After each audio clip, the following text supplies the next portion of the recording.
Ça fait encore chaud au cœur de voir autant de Marseillais réunis pour cette cause. On vous l'a dit, nous il est parti, c'est trop tard, mais on vous aidera, on sera présent avec vous jusqu'au bout.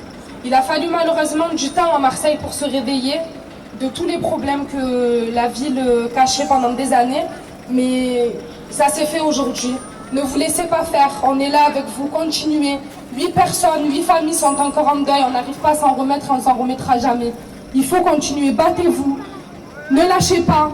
Les logements, il faut qu'ils soient dignes pour tout le monde. En 2018, c'est pas normal de vivre encore dans des conditions pareilles. L'argent, il y en a, sauf qu'il n'est pas débloqué pour les personnes qu'il faut. Nous-mêmes, on a eu affaire à la mairie et beaucoup de problèmes pour qu'ils soi-disant les obsèques devaient être prises en charge. C'est pas grave, on s'est quand même débrouillé à l'heure d'aujourd'hui. Mais restez solidaires, battez-vous, ne lâchez pas, on y arrivera. Et on y arrivera, mais tous ensemble. Et on sera présents pour vous. Voilà. Donc moi j'ai été évacuée, ça fait 2 semaines, je suis à l'hôtel. Et mon appartement donc est insalubre, il est en train de s'effondrer, quoi. J'ai le plancher qui s'affaisse et les murs qui se détachent, mais à part ça tout va bien. Mon agence vient de me dire qu'ils ne peuvent plus payer mon hôtel, de réintégrer mon logement, parce que ça a été étayé, mais par contre il n'y a pas d'expert. Aucun expert n'est venu me dire que je pouvais réintégrer mon appartement, ils m'ont dit que c'était oral et que je pouvais réintégrer mon appartement, mais d'être, c'est quoi le terme ? D'être prudente et vigilante dans mon appartement. On aura droit tous et toutes à des informations. On a droit au respect. On a droit à avoir des réponses à nos questions. On a droit d'être traité décemment. Et on a des droits et on va les faire respecter. Voilà. Alors moi je fais partie du syndicat des quartiers populaires de Marseille. Et on a essayé de mobiliser des collectifs d'habitants avec le soutien des salariés en lutte de McDo de Saint-Barthélemy. Et en fait, là, il y a la busserine Maison Blanche. Il y a la busserine qui est là aussi, qui est donc busserine Maison Blanche. Et on a le plan d'œuvre qui devrait nous rejoindre et Herbel. Voilà, mais on a déjà eu une réunion mercredi avec nos collègues salariés en lutte. Et nous, on démarre à partir des collectifs qui s'organisent. D'abord d'être solidaires dans les luttes des uns et des autres. Ça, c'est très très important.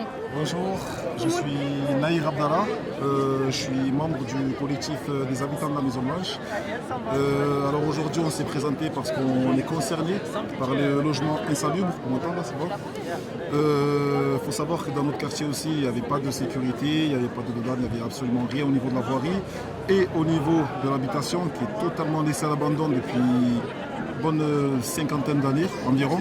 Nos parents ont combattu pendant très longtemps et que nous on est arrivé, on a mené des actions fortes et directes. On a réussi à sécuriser les environs du quartier et là c'est un véritable combat qu'on mène contre les propriétaires et tous les propriétaires qui sont dans le bâtiment. C'est-à-dire qu'il y a ce qu'on appelle beaucoup de marchands de sommeil sur Maison Blanche. C'est exactement comme sur ça. le bâtiment Adcour. C'est exactement ça. Franchement, ayant grandi là-bas, au début on ne remarque pas quand on est jeune. On ne le remarque pas parce qu'on ne fait pas trop attention à tout ce qui est loi et tout. Et puis c'est nos parents qui payent. Du coup forcément on n'y fait pas attention. Arrivé vers mes 18-19 ans, puis je me suis mis à réellement travailler et à assumer le loyer. J'ai vu que le loyer coûtait 900 € par mois. On se posait la question, donc on s'est instruit, on a regardé un peu à gauche et à droite qu'est-ce qui se passait et tout, et finalement on s'est rendu compte qu'il y avait différents propriétaires qui venaient alors que ce n'était pas leur logement, qui prenaient à coût de 50 €, et que nous en fait la CAF payait de l'autre côté. On s'est rendu compte que c'était un racket. Et pas que nous. On a fait une enquête dans tout le quartier, on a 226 appartements, on est entre 1000 et 1400 habitants. Eh ben, il y a au minimum 800 habitants qui se font racketter tous les mois. C'est que ça date depuis des dizaines d'années, des vingtaines d'années où rien n'a été fait dans Marseille. On a construit des immeubles pour les riches, on a construit des immeubles monstrueusement laids pour financer quelques gros magnats du béton. Hein. Enfin, je ne citerai pas de nom. Mais enfin, bon, quand même, on a une sacrée mafia à Marseille. Il faut reconnaître ce qu'il est, quoi, tu vois. Voilà, qui tient la ville depuis trop longtemps. Donc c'est ça aussi que les gens en auront le bol. Parce qu'on le sait tous.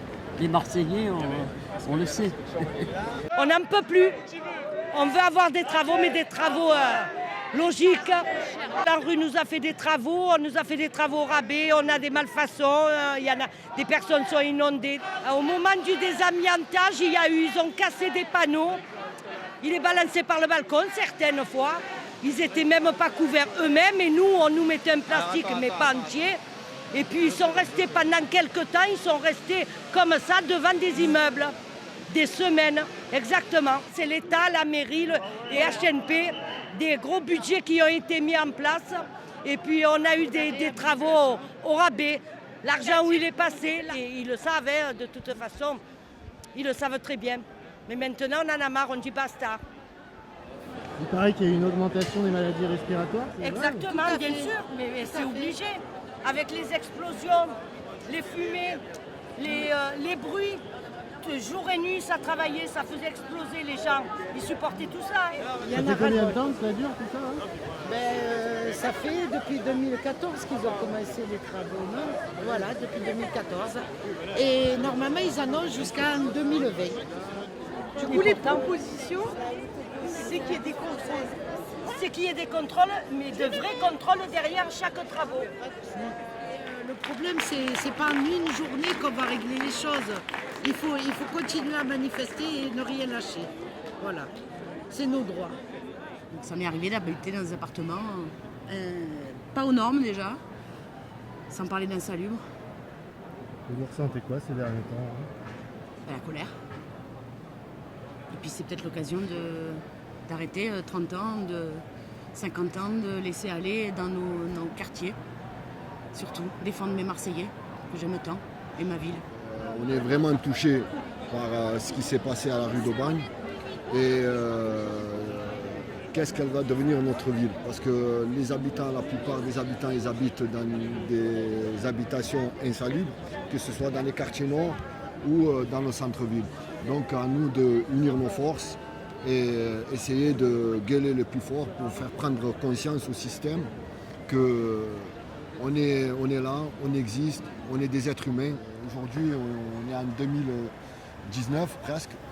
Et la situation, normalement, notre pays est un pays démocratique et une puissance mondiale.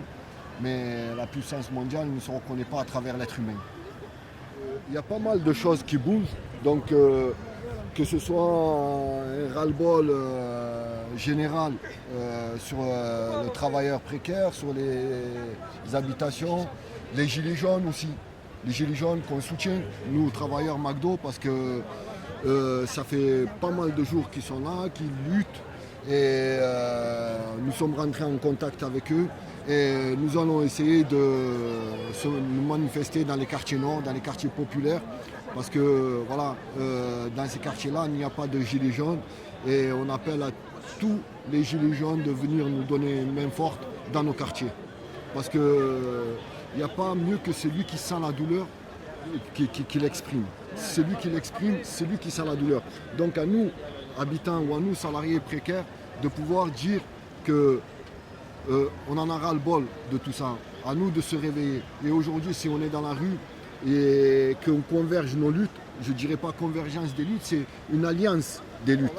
Nous, on parle du code du travail. Nos ancêtres ont donné corps et âme pour essayer de nous donner un meilleur avenir. Et aujourd'hui, avec ce nouveau gouvernement, on est en train de le bafouer, ce code du travail. On est en train de tuer tout ce qu'on a pu construire dans le passé. Et vous venez vous associer au mouvement. Tout à fait, parce qu'on est des Marseillais aussi, hein, on est de Marseille, donc on s'associe au mouvement, parce que là, c'est une honte, ce qui se passe sur Marseille. Ils ont laissé carrément les quartiers délabrés, il y a eu des morts, comme vous le savez. On veut bien entendre, on sait qu'ils veulent nous garder en bas, nous faisant des cacahuètes. Mais bon, à un moment, il faut quand même redistribuer l'argent qui est donné quand même. Mais là, spécialement aujourd'hui, là, enfin, ce qui se passe ici sur Marseille, là, il va falloir faire vraiment mettre le vrai bordel pour ce qui se passe. Parce qu'il y a des gens qui meurent quand même pour les immeubles. Sans parler du mouvement national. Mais ici à Marseille, vraiment, il y a un truc, c'est honteux ce qui se passe. Il est vraiment honteux. Il y a l'argent, il part dans les quartiers sud, il part et il y a des gens qui sont... Pas que le sud, il y a des métropoles surtout, qui prennent de l'argent. Il y a des morts, ça devrait... La métropole, ils achètent les bateaux, les RTM, il y a la RTM, ils achètent les bateaux, ils achètent les navettes pour aller au Frioul, ils ont l'argent pour ci, et on va peindre les bus 6 millions d'euros quand même, pour les refaire en orange. 6 millions d'euros, pas un centime pour les employés. À un moment, ils sont bien les bus bleus, pourquoi on va les faire en orange? Ben voilà où il part l'argent. Ça part n'importe où. Et les gens, ils souffrent de pire en pire. Mais le peuple français, il est complètement anesthésié. Hein. On leur donne... Là, bon, ça commence à se réveiller un petit peu, mais sinon, avec tout ce qui se passe, il y a longtemps qu'on aurait dû bouger. Hein. Ouais. Il y a longtemps. Là, ça va trop loin. Après, c'est vrai que l'impact des médias, parce que je ne sais pas ce que ça va vous donner, vous êtes un petit média local. Non, voilà. Mais l'impact des médias, il est énorme, mais énorme. Aujourd'hui, j'ai l'impression qu'on commence à prendre un petit peu conscience, les gens, de ne pas tout gober, de ne pas tout avaler. Mais et dès que ça sort à la télévision, c'est vu à la télé, comme à l'ancienne pub. Hein. Les médias, ils forment et ils déforment. Hein. Et ils font ce qu'ils veulent, quoi. Vous prenez la 1, d'un mouvement qui est bien, ils le font passer mauvais, et d'un mauvais, ils le font passer bien. Ils font ce qu'ils veulent, ils jouent avec l'information. Et on a bien Macron, compris. il est là, en fait. Il faut être honnête, hein. Ils ont joué sur la peur. Hein. Ouais. Toujours, la peur. Et ça marche actuellement. Hein. Les gens, vous allez discuter avec des gens qui ont rien qui sont à découvert à la fin du mois de 400, 600 €. Ils vont vous dire oui, mais vous comprenez, ouais, mais c'est un peu normal, il y a la crise. Ouais, c'est eux qui vont vous parler comme ça. La crise, elle est. Et quand vous leur dites, mais tu sais que chaque année, les riches, ils s'enrichissent de plus en plus. Ton argent, en fait, c'est lui qui t'a appris, quoi. Sans faire le révolutionnaire, qu'il faut tuer les riches ou les décapiter. Il en faut, c'est normal. Mais il faut qu'ils se limitent quand même. Mais les gens, c'est devenu des moutons, quoi. On leur dit c'est comme ça, c'est la crise, attention, ils vont partir, ils vont faire ci. Et les gars, bon d'accord, je me tais. On leur donne un minimum de confort et ça ferme sa gueule. Aujourd'hui, il faut dire ça suffit, quoi. C'est bon, il faut arrêter tout ça. Il n'y a que le fric qui compte dans ce pays. Il n'y a pas que ça, il y a l'amour, il y a les enfants, il y a la vie de tous les jours, tout le monde trime. On a des crédits, tout le monde a des crédits, tout le monde est endetté. Mais faute à qui? Faute à ce pouvoir qui nous donne l'autorisation de s'engorger pour nous tenir comme des moutons. On a marre. Terminé. Merci, monsieur dames. Enfin bon, écoute, il y a plein de gens qui sont parés cette fois-ci pour aider les autres qui sont blessés ou quoi, on ne sait jamais au cas où. Donc il y a plusieurs personnes là, anonymes dans la foule qui ont pris leurs précautions par rapport à d'habitude, qui ont pris de quoi soigner les autres. Il y a des amis médecins qui sont aussi dans le lot en se disant on ne sait jamais s'il y a besoin, on est là. Le droit à la manifestation en France, c'est une honte. Aujourd'hui, c'est une marche silencieuse, dans le respect, dans la dignité, parce qu'on m'a rappelé qu'il fallait penser aux morts et on nous a gazés. C'est la première fois que je me fais gazer alors que les gens étaient pacifiques. Deuxième fois, madame, parce que c'est la deuxième manifestation, je ne le savais pas. C'est une honte à Marseille, honte à la France et honte aux représentants. Une honte. Effectivement, on n'est pas armé, vous voyez, on n'a pas de gaz, on n'a pas de gilet. J'ai mon petit gilet jaune, mais c'est la même manifestation, c'est la même colère aujourd'hui qui s'exprime. Nous avons les États et vous avez le peuple. Mais un jour, véritablement, il y aura une révolution. Et aujourd'hui, c'est la naissance de cette petite révolution. Je ne le souhaite pas, mais on n'a pas de discours, on n'a pas d'écoute. On nous entend, rien. On ne nous écoute pas, on ne nous entend pas, on fait rien. Je vous le dis. Mais ils attisent la haine et la colère des gens, toujours. Merci. Bah.